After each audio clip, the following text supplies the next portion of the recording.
Hey folks, Kevin here. Well, it's July 26, 2022. I'm out in the forest area here now. It's morning. And yesterday I spent some more time working on another Hugelkultur pit and started working on this area here as well as the forest floor.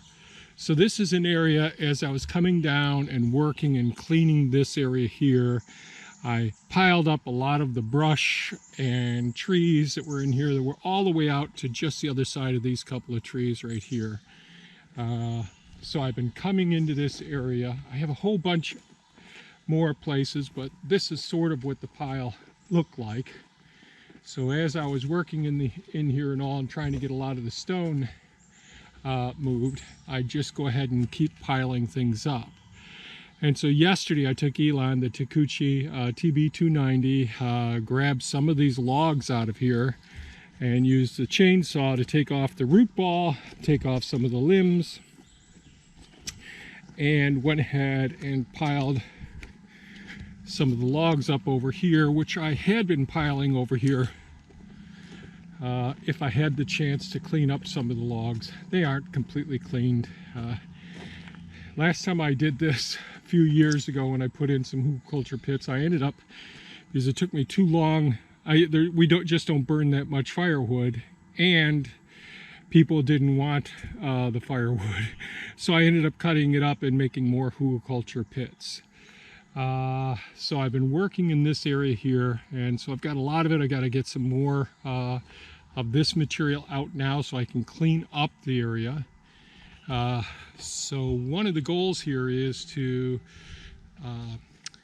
remove all of the diseased and damaged, dysfunctional trees, the dysfunctional and damaged ones because of those big, massive grapevines that have been in here and all. Trying to get those out of here so that we can reforest this area, and we'll be doing it bit by bit over the next couple of decades. I think it's going to take me quite some time. So how are we doing this? One of the things we're able to do, since we have a clearing area in here, because we had to take out so many trees, and the old cars were right over here. So there's a large Hugelkultur pit. Actually, I'm standing on one right here. This is one Hugelkultur pit that's been covered up. There's a Hugelkultur pit underneath this stone here, this gravel here. So yesterday I dug this out. The other gravel pile is behind it. There was a gravel pile right where this Hugelkultur pit is. There's another pit right here in this area here. And there's a Hugelkultur pit right here as well. So when I dug this out, I piled the stone up right here. And now we're at the point where as I dig this out, and you may be able to see there's two piles there. This is the original pile, which I mounted a camera up there. So there'll be some GoPro time lapse of me digging this pit out, and possibly me putting some of the material in here as well. I hate leaving these pits open over the night, but I try to get as much material in it. So there's the root balls, there are many of the limbs, and there's lots of the forest debris. So one of the things we can do with our, like out west with the big forest fires and all, and having the droughts, having Hugelkultur pits. So if you go into an area and you want to clean up the forest floor, why not put the carbon into the ground, which can feed the fungal network in forest systems, and these Hugelkultur pits can retain the moisture, and a lot of that debris that's like tinder, easily ignitable during these forest fire times, taking that material and instead of leaving it on the ground or trying to do control burns or burn piles and all, taking this material, digging pits and all. So, and that would create break zones in forest areas. So in other words, you could have clearing areas that are basically Hugelkultur pits. And these are my thoughts basically. But what you could do, let's say you take forest debris and you fill in a big pit like this.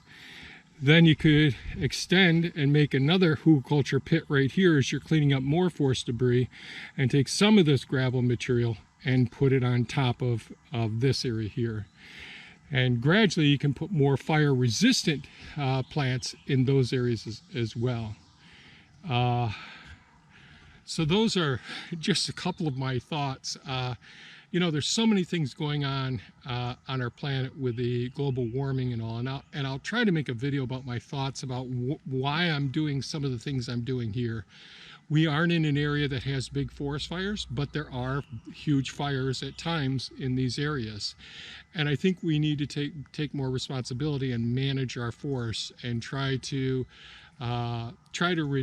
reduce as much carbon going into the atmosphere, conserve the carbon, putting them into hugelkultur pits, and then reforesting over these areas. Because there's beautiful carbon sources here, beautiful material for nutrition for trees in the forest in the future as well.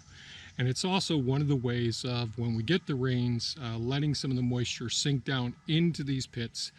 When I've dug up the pits before, there's lots of moisture in all the logs in these areas. Now we're in a temperate, cold temperate climate zone where we get snow in the winter months and all.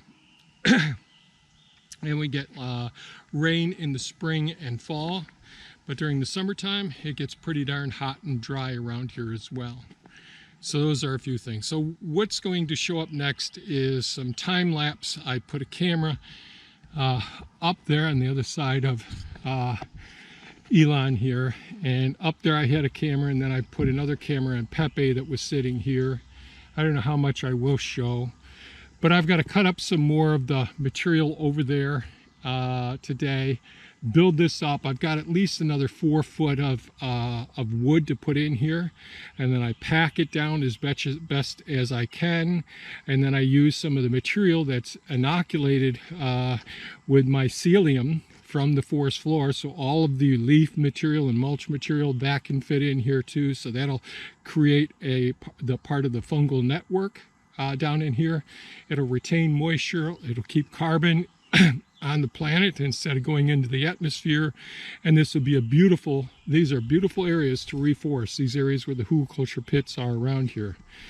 And so I just think this is a very valuable way of dealing with forest debris, and certainly like the large wild grapevines that I'm taking down all over in the forest in this area. That stuff isn't going to come back as long as we get it all buried. We get it down in these hugelkultur pits as well. And again, not everybody has equipment like this that can do this sort of thing. But if people are thinking about clearing a place and they've got a lot of woodland area, this would be a way of creating a fire zone, a fire-free zone around their home, and they can replant on top of these hugelkultur pit more fire-resistant area. And one of the things I showed in a video a few years ago, in an area next to the hugelkultur pit, when we dug down to put in a water line, that thing just filled up with water a couple of years later. So this is a way of retaining moisture in the earth close to the surface. Remember, good soil is going to retain moisture, even though this is a lot of gravel in this area. So I guess what I'll do is I'll show some video footage of Elon digging this pit, excuse me, and the Hulk, which is a Takushi TL12 V2 with a large grapple on it, grabbing a lot of this material. I don't show a lot of it going around in the forest. It's just not great camera angles and all. But that's what I've been doing all day yesterday, is working on this system here. So I got to get back to cutting up some of that material so I can get it back in the ground and pick up some more stuff from the forest floor, and then get this thing covered up so I don't have to worry about a fawn getting in here. So enjoy the rest of the video. Take care, stay safe, and think about ways we can prepare for the future, save our forests, heal our forests, preserve water, and decrease the chances of forest fires. Take care now. Bye-bye.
So it's July 26th, afternoon. Just had lunch and did a little bit of a garden update, so hopefully that turns out okay. But this video is about the Hugelkultur pit, and it's trying to be, my goal in this video was trying to share with you the process of excavating the hole, placing the gravel. I've already used quite a bit of the gravel already here. And then filling the hole with all of the debris, the material that's on the forest floor, the piles, and you can see we've got more of the logs stacked up here. Not at all stacked well, just trying to rush.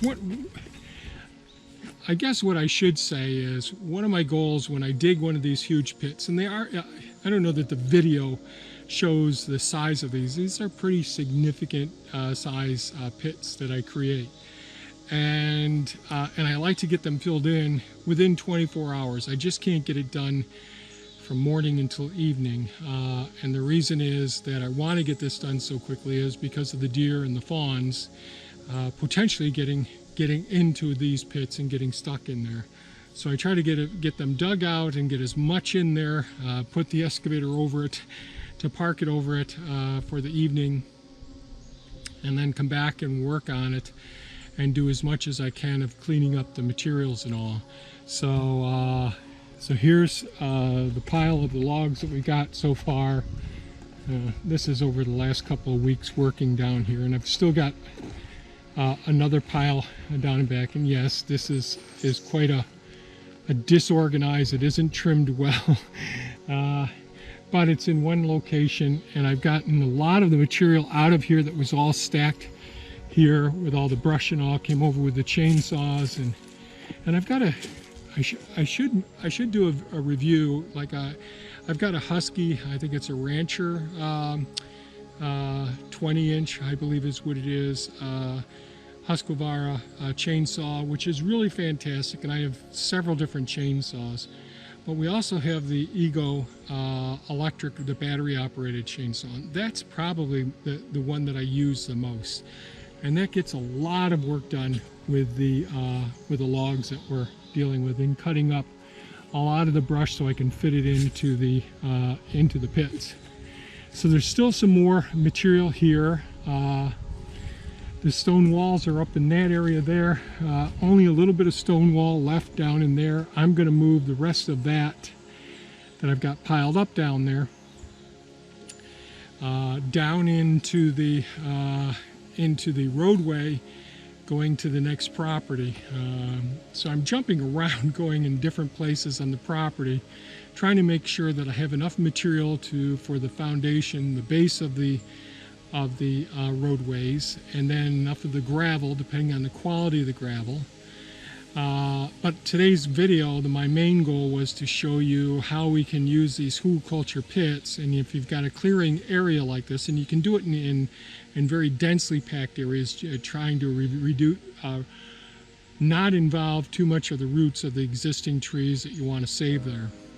But we have so many dead trees and so many areas that I had to clean out in this area, that I've got a good open area, and this will be a place where we do the firewood processing and all. So why not put a whole bunch of the Hugelkultur pits right next to each other, and one could, instead of going around and getting soil from different spots like I've been doing, one could easily just take the material that came out of the pit and cap them. But I had other material that has good topsoil in it, and that's what I was using for capping off these pits. And then I pile up the gravel right on top of the Hugelkultur pit. I put some more weight on it, and I drive over it. I keep packing it down as much. The video probably won't show it all, but there's lots of repositioning the material, trying to get as much material in there, putting some dirt in there to go in between the logs and all the brush. And so we can have as few voids, air spaces as possible. Now, wildlife will still get down in there. There'll be some rodents, some chipmunks that go in there. There's going to be snakes, and milk snakes like being down in these Hugelkultur pits. But there's a lot of water that there won't be water in these pits probably until next springtime, after the snow melts and it works its way down in there and all. That's what I'm anticipating. But these are a nice water reservoir. And this will help to feed the rest of the food forest, making sure that all the needs are met there.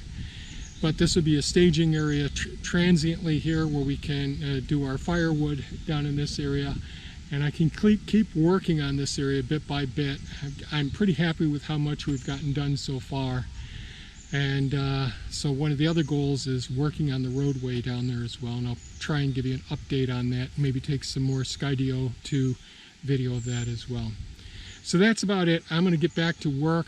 Just wanted to show you, and I guess in a long-winded way, the Hugelkultur pits. I'm a huge fan of these. I'm not a big fan of the hugelkultur beds, the way that most hugelkulturists do it and all. I'm always trying to reduce the amount of work that I have to do, and there seems to be more weeding, and the wood breaks down over several years, and you have to rebuild the beds up. That's been my experiences anyways.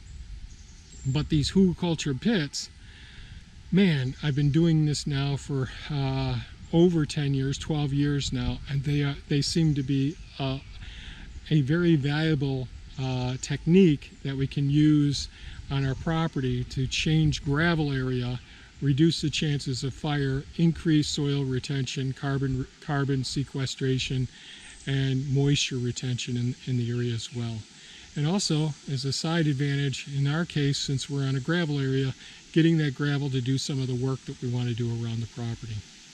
So that's it for today's video. I hope you find this somewhat valuable. If you know people who are clearing their lots and all, and you want to share this video or one of the other hugelkultur ones, please feel free to do that. I'd like to see less fires started, less burning, if people are so inclined. There is some work involved, and heavy equipment is a big advantageous tool as well. Thanks so much for watching. Take good care and stay safe. Bye-bye now.